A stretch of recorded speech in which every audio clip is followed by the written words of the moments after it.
මේ මනුස්ස ලෝකයේම දෙවියන්ට වටිනාම දේ විදිහට පේන්නේ මොකද්ද? ශ්‍රද්ධාව. ශ්‍රද්ධාව තමයි මනුස්ස ලෝකේ වටිනාම දේ විදිහට දෙවියන්ට පේන්නේ. ඔබට ශ්‍රද්ධාව වටිනවද නැද්ද කියලා මම දන්නේ නැහැ. දෙවිවරුන්ට නම් ගොඩක් වටිනවා.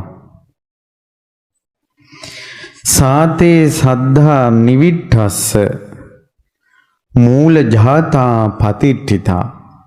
ඔබේ ශ්‍රද්ධාවේ නිට්ටාවට පත් වෙලා මූල ජාත වෙන්න. ශ්‍රද්ධාවේ හොඳට පිහිටන්න මුල් බැස ගන්න. ශ්‍රද්ධාවේ පිහිටියේ නැත්තම් ඒක වැනෙනවා. යාව ජීවං අසංහීරං දිවි දිවෙන තුරා ශ්‍රද්ධාව අත්හරින්න එපා. සද්ධම්මේ සුප්පවේදිතේ මනාව දේශනා කරන ලද සද්ධර්මයේ ගැන තියෙන ශ්‍රද්ධාව දිවි තිබෙන තුරු නැති කරගන්න එපා.